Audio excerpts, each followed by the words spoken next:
Isang Aba? natin tikman. Ano yan?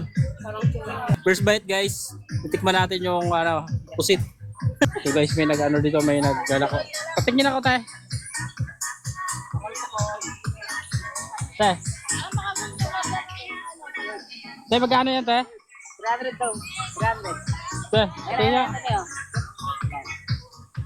Magaling pa, itaas mo nga te. Ang laki oh.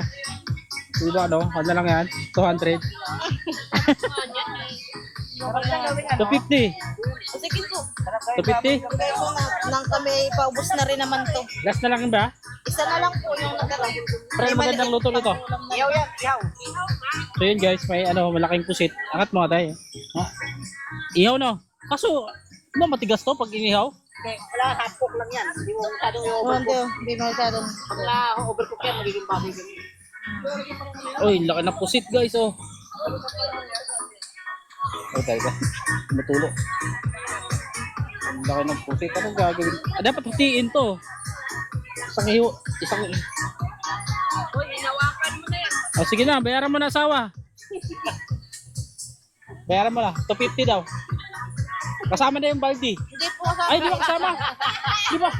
Saka lang kasama yung balde. Ay, isa pa yan, sir. Ay, may. Isa pa yan, oh. Oh. O sige, 300 na lahat. Bob. Ano yung laman na isa? Ha? Ano yung isa? Pusit din. Pusit din po, tinakluban ko lang at may... Hindi, maganda yan. Sarap yung pulutan. Mga pati, pakita mo sa eh. Matakam yung mga... laki ng pusit. 250. Ito tayo. Ilang hiwa kayo yan, te? Kaya ba yung lutuin ng isang lutuan? Pwede po nga isa. Isang Yung kabuo. Oo, isang buo. Pwede naman po.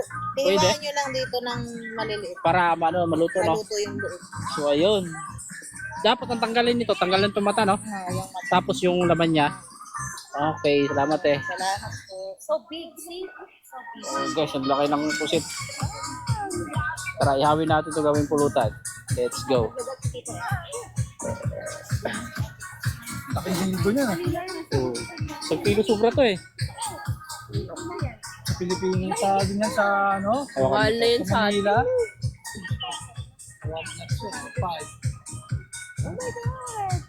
Uy, masisira yan.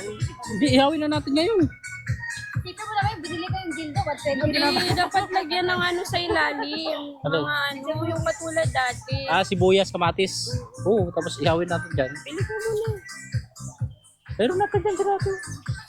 Kamatis.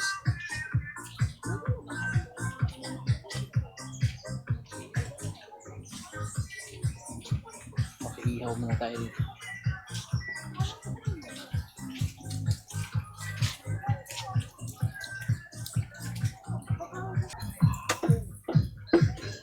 Natin tikman. Ano yan? Parang yan. First bite guys. Tikman natin yung pusit.